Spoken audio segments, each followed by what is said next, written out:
Hi guys, good morning, good afternoon, good evening, depending on where you are.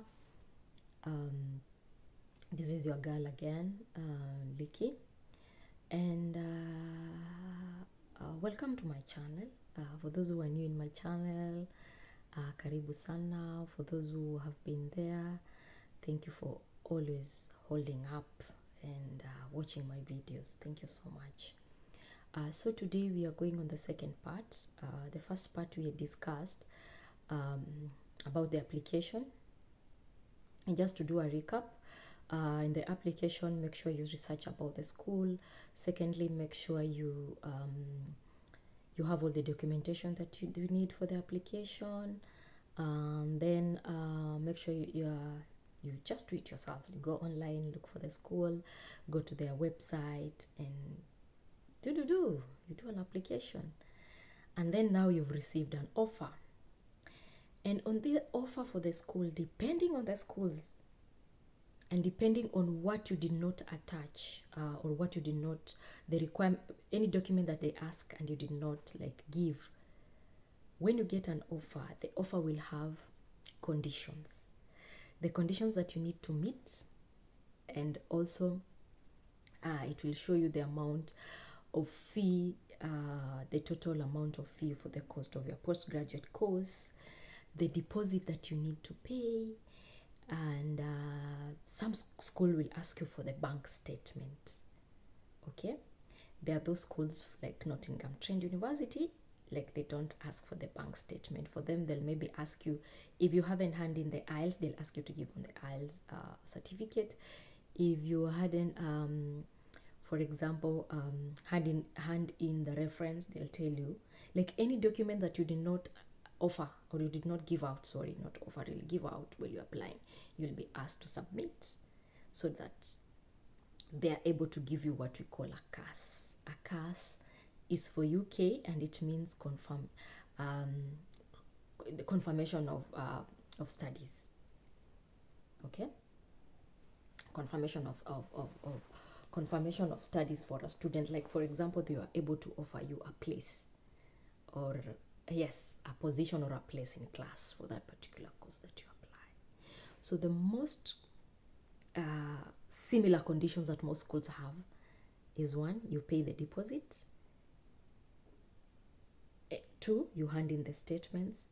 3, they can tell you, for example, if you haven't handed in the passport, they'll tell you kindly send us the passport, like the bio data on the passport. That's where it shows you your location, where you come from, your date of birth, the passport number, that one that has your photo. That is the one that they're gonna ask for you to be able to submit. For example, if you hadn't submitted it. So on the statement, the UK statement, for example, for students, most of the time you have to give out a statement. For example, your own statement as a student, as a postgraduate student, statement of your parent, or statement of your spouse. If, for example, you are married or you're in a relationship, you are married, because you have to produce a marriage certificate. So unaweza peana certificate, statement yako, statement ya mzazi yako, either baba ama mama, and then statement ya bibi yako ama bwana yako wenye mmeoana, juu lazima mpeane marriage certificate.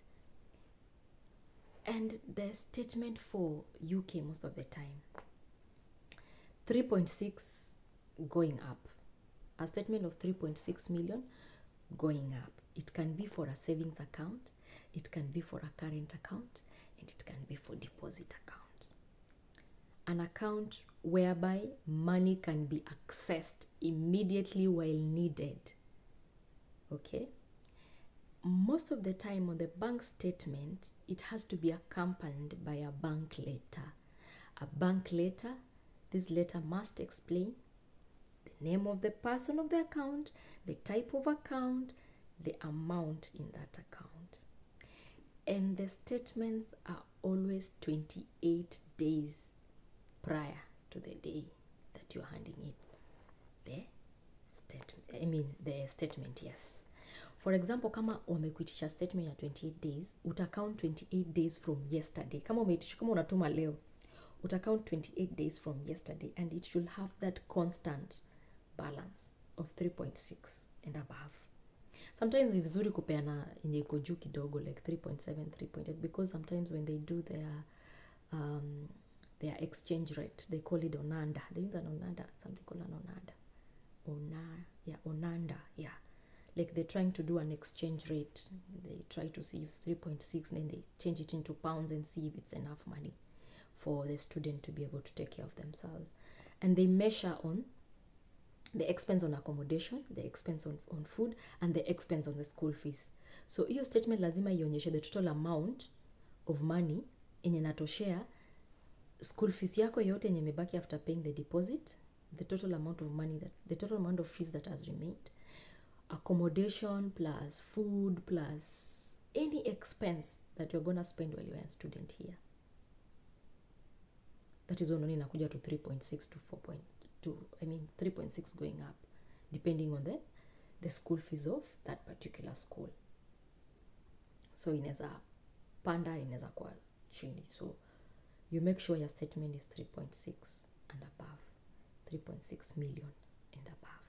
Na tumesema statement lazima ikuwe ya baba, ya mama, yako ama ya mpenzi wako. Na huyo mpenzi wako lazima muwe mumeoana kwa ndoa, mko na birth certificate. I mean, sorry, you have what is it called? You have a marriage certificate. And also for proof of parenthood or guardian, you have to have a birth certificate that's showing that the person who is giving you the statement is your parent. And also there should be a letter from your parent explaining that they give you the mandate to use the money in your account. Okay, so vitu zita accompany bank statement when unatuma shuleni, when you're sending it to school, it will be the bank letter, the letter from your parent. Kama ni mzazi amekupatia bank statement, so utakuwa na letter from the parent. You'll also have the birth certificate to show the relationship between you and your parent. For your spouse, you'll have a marriage certificate to show the relationship between you and your spouse. Sasa yako ni yako tu, si jina yako itaonyesha. Yes, but you make sure the bank statement has the details. That is the name of the account, the type of account, the owner of the account, and the bank should confirm that they know that you are the holder of this particular account. And for example, if you're doing deposit, if you're using a deposit account, because deposit account is money not in the account, is money in the bank that has been invested somewhere for a certain investment depending on the bank. So for a deposit account, you'll have to get a letter. In that letter, it should mention the part that the money will be available when required. Like the money will be available when required. That one you have to mention while you're writing the bank is writing for you that letter. I know many banks, they've done this and they know. So, but make sure there's that mention, because deposits zilianzwa I think it was this year. I think somewhere there in May. I think May 22nd, that is when they gave an issue that you can be able to use deposit accounts to be able to do an application. I think it has to be this year. If I'm not wrong, it was last year. That is when they gave like unaweza tumia pesa yenye kwa deposit account to apply for a visa. So that is okay. Or to apply to the school, because some schools they require for a statement. And then for deposits in a vary. There are those universities that have low deposits. Unaona like a university like Manchester, deposit yao ni £1,000. So hiyo utaona ni kidogo sana, but their total fees almost £21,000. So like Nottingham Trent University, deposit yetu ilikuwa £3,000. And £3,000 I paid about 470,000 the first initial deposit. Then their total fee is 15,850.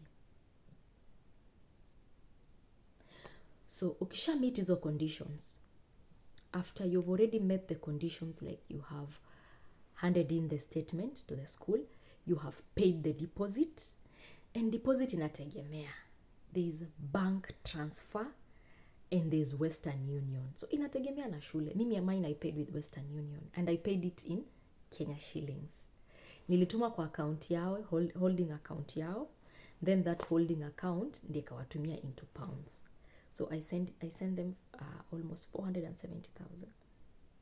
Then from there, Western Union, they did their thing with that with the school, and then the school received it in pounds. And the good practice to do while you're paying school fees, please use either your own account or your parent account, because in case your application is rejected, at the end of it, like application yako sail through, the money will be refunded back to your account or to the account of a parent. So have due diligence, always use your account. Even if umeapply na agent, hata kama agent amekuapplyia, make sure when you are paying school fees, it is advisable and it is good practice, you use your account or your parent account or your guardian account. It makes things easy. Hakuna mvutano. I'm not saying that agents wanavuta anyone. I'm just saying, like, for good practice, like, just use your account to make things easier. Sorry. Ukisha meet the conditions, the school is able to offer you what we call confirmation acceptance of studies. We call it's called a CAS, a CAS. This CAS is to give confirmation that the school has agreed to sponsor you as their student to come to the UK under the student visa. And this document is a document that you'll use to apply for visa. Okay? It's a document that you'll use to apply for your visa application. Visa application, we'll do it on the next video, because I don't want to make this video so long, like the first video we did on the student, on how to choose the school and everything. So after you have gotten the CAS, the CAS, the next thing is to apply for a visa.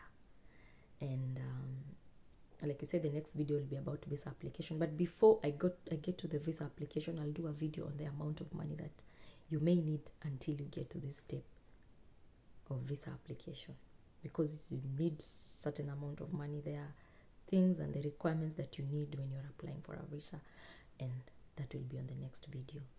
Thank you so much. Thank you for watching. In case of any question, kindly put it on the comment. We'll be able to answer you. And if in case of any question, I'll be able to answer in the comments. So kindly ask questions. Let's have a conversation below these comments. We'll be able to talk about it. If you have any question, I'll be able to respond. Yes. So thank you for watching, and please subscribe and give comments, give correction. I'm ready to do it better. Like I said, I had a tripod, but it has refused to work. I've even broken it, like when I was trying to put it up. So I may need to get another one, but I'll see what happens tomorrow. Yes, thank you so much, guys. Have a good day, have a good night, have a good evening, have a good afternoon, and thank you so much for following me. Yes, bye bye. See you on the next video. Bye.